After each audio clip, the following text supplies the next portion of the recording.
Hey everyone, hi. So, as we discuss the Charter Act of 1813. Last video asile, we discuss the Charter Act of 1793, right? Or 1793, we basically keep the British East India Company, Bharat monopoly asile, monopoly for 20 years extend koi dia asile. So 20 years mane ki hobo 1813.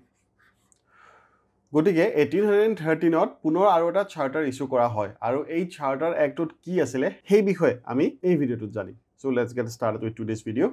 So প্ৰথমতে আমি এই এক্টৰ that is charter act of 1813 ৰ context আৰু historical ব্যাকগ্ৰাউণ্ডটো জানিম সি এই actor জৰিয়তে east India company যেটো মনোপলি আছিল ন সেই মনোপলিটো আঁতৰাই দিয়া হ'ল মনোপলি কেতিয়া পাইছিলে 1600 এখন চাৰ্টাৰ ইস্যু কৰি মনোপলি দিয়া হৈছিল যে ব্ৰিটিছৰ হৈ কেৱল ইষ্ট ইণ্ডিয়া কোম্পানীয়ে হে ভাৰতত ট্ৰেড কৰিব পাৰিব ৰাইট কেতিয়া দিয়া হৈছিল এইটো 1600 তেতিয়া প্ৰায় 213 বছৰ পাৰ হৈ গল ৰাইট আৰু 213 বছৰৰ পিছত ব্ৰিটিছ গভৰ্ণমেণ্টে এইটো ঠিক কৰিলে যে ইষ্ট ইণ্ডিয়া কোম্পানীক এতিয়া আৰু মনোপলি দিয়া নহব এক্সেপ্ট চাইনাৰ লগত যেটো ট্ৰেড লগত ট্ৰেড চলি আছিল সেই ট্ৰেডটোৰ আৰু চাহৰ যেটো ট্ৰেড চলি আছিল ভাৰতত সেই ট্ৰেডটো সো এই দুটা ট্ৰেডৰ বাদে ভাৰতত তেওঁলোকৰ মনোপলি একেবাৰে শেষ কৰি দিয়া হ'ল ওয়েল কিয় শেষ কৰিলে ব্ৰিটিছ গভৰ্ণমেণ্টে ইষ্ট ইণ্ডিয়া কোম্পানী মনোপলি তাৰ পিছতো ন এটা ধুনিয়া আৰু ইন্টাৰেষ্টিং হিষ্টৰী আছে আমি ফ্ৰান্সৰ নেপোলিয়ন বনাপাৰ্টেৰ বিষয়ে জানো নহয় তেখেতে কি কৰিছিলে ব্ৰিটিছক উইক কৰাৰ চেষ্টা কৰি আছিল এতিয়া ব্ৰিটিছক উইক কেনে কৰিব তেওঁলোকৰ আৰ্মি আছিল অত্যন্ত ষ্ট্ৰং আৰু যদি এটা ষ্ট্ৰং আৰ্মিক ডিফিট কৰিব লাগে তেনেহলে প্ৰথমে কি কৰিব লাগিব তেওঁলোকৰ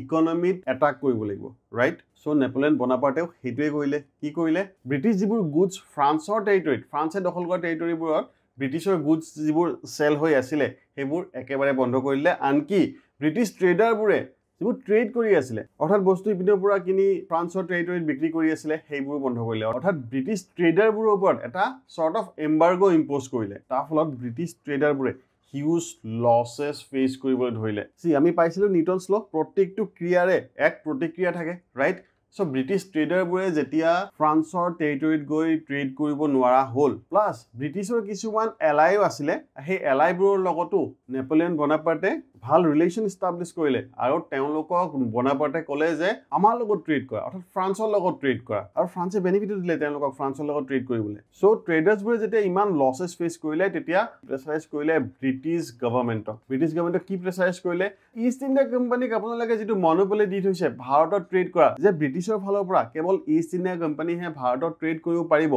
এই মনোপলিটো আঁতৰাই দিয়ক তেতিয়া আমিও গৈ পিনে ভাৰতত ব্যৱসায় কৰিব পাৰিম আৰু ব্ৰিটিছ গভৰ্ণমেণ্টে ভাবিলে good idea east India company অকলে লুটি আছিল এটা সব ট্ৰেডাৰ্ছ গৈ লুটিব সো ব্ৰিটিছ গভৰ্ণমেণ্টে কি কৰিলে এই চাৰ্টাৰ এক্টৰ জৰিয়তে east India company trade monopoly ভাৰতত শেষ কৰিলে সো দ্যাট ব্ৰিটিছৰ বেলেগ বেলেগ ট্ৰেডাৰো আহি ভাৰতত ট্ৰেড কৰিব পাৰে ইষ্ট ইণ্ডিয়া কোম্পানী এটো অপোজ কৰিছিলে বাট কোনো লাভ নহল সো এই এক্টটো কেতিয়া ইম্পোজ কৰা হৈছিল 1813 আৰু পাৰপাস মেইনলি দুটা আছিল এটা হল ৰয়েল চাৰ্টাৰ ইস্যু কৰা কাৰ কাৰণে ইষ্ট ইণ্ডিয়া কোম্পানীৰ কাৰণে আৰু সেকেন্ডলি ব্ৰিটিছ মাৰ্চেন্টবোৰক ভাৰতৰ বজাৰৰ এক্সেস দিয়া ৰাইট এক নম্বৰ পইণ্টটো যদি আমি চাওঁ ইমানটো মই ক'লো ব্ৰিটিছ ইষ্ট ইণ্ডিয়া কোম্পানীটো মনোপলি শেষ কৰি দিছিলে তেনেহলে ব্ৰিটিছ ইষ্ট ইণ্ডিয়া কোম্পানীৰ কাৰণে আকৌ কি ৰয়েল চাৰ্টাৰ ইস্যু কৰিব সি ইষ্ট ইণ্ডিয়া কোম্পানীটো ন ভাৰতত মনোপলি শেষ কৰা হৈছিল কেৱল চাইনাৰ লগত যেটো ব্যৱসায় চলি আছিল চাইনাৰ লগত যেটো ট্ৰেড চলি আছিল হেতুৰ বাদে আৰু চাহৰ বাদে এই দুটা মেটাৰৰ বাদে বাকি ভাৰতৰ লগত ট্ৰেড কৰাৰ ইষ্ট ইণ্ডিয়া কোম্পানী মনোপলি শেষ কৰি দিয়া হৈছিল তাতে এতিয়া বেলেগও ট্ৰেড কৰিব পাৰিব বেলেগ মাৰ্চেন্টেও ট্ৰেড কৰিব পাৰিব ব্ৰিটিছৰ ৰাইট কিন্তু at the same time East India Company ৰুলটো শেষ কৰা নাছিল অৰ্থাৎ ব্ৰিটিছৰ হৈ ভাৰতত ইষ্ট ইণ্ডিয়া কোম্পানীয়ে ৰুল কৰি থাকিব কেৱল তেওঁলোকৰ এতিয়া মনোপলি নাই মনোপলি কি ক্ষেত্ৰত নাই চাহ আৰু চাইনাৰ লগত যেটো ট্ৰেড চলি আছিল হেতুৰ বাদে বাকি একোতে তেওঁলোকৰ মনোপলি নাই কিন্তু ব্ৰিটিছৰ হৈ কোনে ৰুল কৰি থাকিব ইষ্ট ইণ্ডিয়া কোম্পানীয়ে ৰুল কৰি থাকিব এতিয়ালৈকে ক্ৰাউনৰ অৰ্থাৎ ব্ৰিটিছ ক্ৰাউনৰ ডাইৰেক্ট ৰুল নাই অহা কেৱল ট্ৰেড মনোপলি শেষ কৰা হৈছিল ৰুল কোনে কৰি আছে ইষ্ট ইণ্ডিয়া কোম্পানী ক্লিয়াৰ আগবাঢ়িছো সো এটো কলৱে ইষ্ট ইণ্ডিয়া কোম্পানী ৰুল ভাৰতত 20 বছৰ এক্সটেন্ড কৰা হ'ল আৰু ট্ৰেড মনোপলিটো এবলিশ কৰা হ'ল অৰ্থাৎ ট্ৰেড মনোপলিটো শেষ কৰি দিয়া হ'ল এক্সেপ্ট চাহ আৰু যেটো চীনৰ লগত ট্ৰেড চলি আছিল এই দুটা মেটাৰৰ বাদে বাকি আটাইবোৰ মনোপলি শেষ কৰি দিয়া হ'ল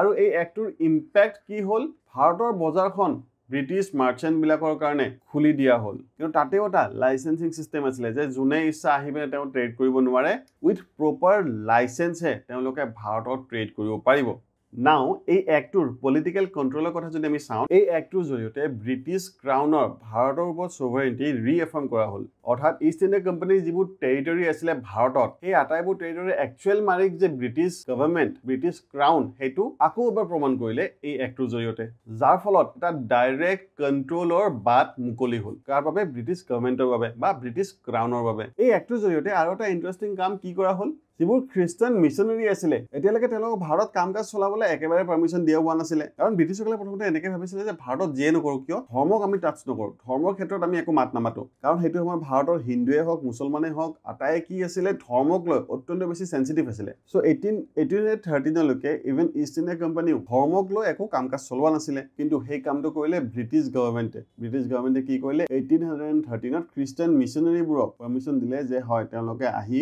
ভাৰতত খ্ৰীষ্টান ধৰ্ম প্ৰচাৰ কৰিব পাৰিব আৰু তাৰ ফলস্বৰূপে কি হৈছিলে নৰ্থ ইষ্টৰ এতিয়া বহুত ষ্টেটছ আমি দেখা পাওঁ কমপ্লিটলি খ্ৰীষ্টান ধৰ্ম হৈ গৈছে ৰাইট আৰু এনেকুৱা কৰা তেওঁলোকে অবজেক্টিভ হিচাপে কৈছিলে যে ভাৰতীয়সকলক তেওঁলোকে এনলাইটেন কৰিব খুজিছে অৰ্থাৎ ভাৰতত জ্ঞানৰ পোহৰ বিয়পাব খুজিছে কিহেৰে খ্ৰীষ্টান ধৰ্মৰ মাজেৰে তাৰ উপৰিও এই এক্টৰ জৰিয়তে ৱেষ্টাৰ্ণ এডুকেশ্যন স্প্ৰেড কৰা হ'ল ব্ৰিটিছ গভৰ্ণমেণ্টে এইটো ডিচিশ্যন ল'লে যে ৱেষ্টাৰ্ণ এডুকেশ্যন চিষ্টেম ভাৰতত এতিয়াৰ পৰা লাগু কৰা হ'ব অৰ্থাৎ ব্ৰিটেইনত যিটো এডুকেশ্যন চিষ্টেম চলি আছে সেইটোৱে ভাৰতত অনা হ'ব আৰু তাৰ বাবে বছৰি 1 লাখ টকা খৰচো কৰিব কোনে ব্ৰিটিছ গভৰ্ণমেণ্টে কিন্তু এই 1 লাখ টকাটো কি হ'ল এইটো কেতিয়াও কোনো খবৰ নাপালে আৰু এই ডিচিশ্যনটোৰ ফলত ভাৰতত যিটো ৱেষ্টাৰ্ণ ষ্টাইল এডুকেশ্যন চিষ্টেম আছিলে বা ৱেষ্টাৰ্ণ ষ্টাইল এডুকেশ্যন ইনষ্টিটিউটছ আছিলে সেইবোৰ ষ্টাব্লিছ কৰা এটা গ্ৰাউণ্ড ৱৰ্ক আৰম্ভ হৈ গ'ল নেক্সট টেক্সেশ্যনৰ ফালৰ পৰা যদি আমি চাওঁ এই এক্টৰ জৰিয়তে লোকেল গভৰ্ণমেণ্ট যিবোৰ আছিলে সেই লোকেল গভৰ্ণমেণ্টবিলাকক টেক্স ইম্প'জ কৰাৰ অথৰিটি দিয়া হ'ল কাৰ ওপৰত ইণ্ডিভিজুৱেলৰ ওপৰত অৰ্থাৎ লোকেল যিবোৰ ইণ্ডিভিজুৱেল আছিলে তেওঁলোকৰ ওপৰত লোকেল গভৰ্ণমেণ্টেই টেক্স ইম্প'জ কৰিব কিহৰ আধাৰত তেওঁলোকৰ ইনকামৰ আধাৰত কিয় কৰা হ'ল এইটো চ' ডেট লোকেল মেটাৰ্ছবোৰ চাবলৈ বেংগল প্ৰেচিডেঞ্চিলৈকে আহিব নালাগে তাৰ উপৰিও লোকেল গভৰ্ণমেণ্টবিলাকক এইটো শক্তি দিয়া হ'ল যে যোনে টেক্স পে' নকৰিব তেওঁলোকক শাস্তিও দিব পাৰিব যাৰ ফলত এগেইন এজ ইউজুৱেল ব্ৰিটিছ অথৰিটিছৰ কি হ'ল ভাৰতৰ টেৰিটৰিবোৰত ইকনমিক কণ্ট্ৰল আৰু শক্তিশালী হৈ পৰিল চ' এই এক্টৰ ইম্পেক্ট আৰু লিগেচিৰ বিষয়ে চাই লওঁ এইটো বাৰে বাৰে ক'লো যে ইষ্ট ইণ্ডিয়া কোম্পানীৰ যিটো মনোপলি আছিলে ভাৰতত এই মনোপলিটো কমপ্লিটলি শেষ কৰি দিয়া হ'ল except some specific area মানে চাইনাৰ লগত যে ট্ৰেড চলি আছিলে সেইটো আৰু চাহৰ যিটো ট্ৰেড চলি আছিলে সেইটো আৰু ভাৰতৰ ট্ৰেড ব্ৰিটিছ মাৰ্চেণ্টবিলাকৰ কাৰণে একেবাৰে অপেন কৰি দিয়া হ'ল যাৰ ফলত তেওঁলোকৰ মাজতে এটা ইকনমিক কম্পিটিশ্যন বিল্ড হ'বলৈ ধৰিলে আৰু এজ এ ৰিজাল্ট ৰেভিনিউ বেছিকৈ আৰ্ণ কৰিব ধৰিলে ব্ৰিটিছে আৰু কি হ'ল এই এক্টৰ পিছতে খ্ৰীষ্টান মিছনাৰীসকল আহিলে আৰু ৱেষ্টাৰ্ণ এডুকেশ্যন ষ্টাৰ্ট হৈ গ'ল ত' এই এক্টৰ লগত জড়িত এইকেইটা পইণ্ট মনত ৰাখিব প্ৰথমটো কি ইষ্ট ইণ্ডিয়া কোম্পানীৰ মনোপলিটো শেষ কৰা হ'ল চাইনাৰ লগত যিটো ট্ৰেড চলি আছিলে আৰু চাহৰ যিটো ট্ৰেড আছিলে সেই দুটা বাদে ব্ৰিটিছ মাৰ্চেণ্টবোৰৰ কাৰণে ভাৰতৰ বজাৰ ভাৰতৰ মাৰ্কেটখন খুলি দিয়া হ'ল থাৰ্ডলি খ্ৰীষ্টান মিছনাৰীবোৰ আহিলে আৰু ৱেষ্টাৰ্ণ এডুকেশ্যনৰ প্ৰমোশ্যন ভাৰতত আৰম্ভ হৈ গ'ল চ' এইখিনি যদি মনত ৰাখে এই এক্টটো কমপ্লিটলি মনত থাকি যাব গতিকে এইখিনি আছিলে বেছিক ক'বলগীয়া এই এক্টৰ বিষয়ে আই হোপ এই ভিডিঅ'টোৰ পৰা আপোনালোকে দ্য চাৰ্টাৰ এক্ট অফ 1813টো ধুনীয়াকৈ বুজি পালে আৰু ইয়াৰ লগত জড়িত যিকোনো ধৰণৰ প্ৰশ্ন উত্তৰ কৰিব পাৰিব দ্যাটছ অল ফৰ নাও থেংক ইউ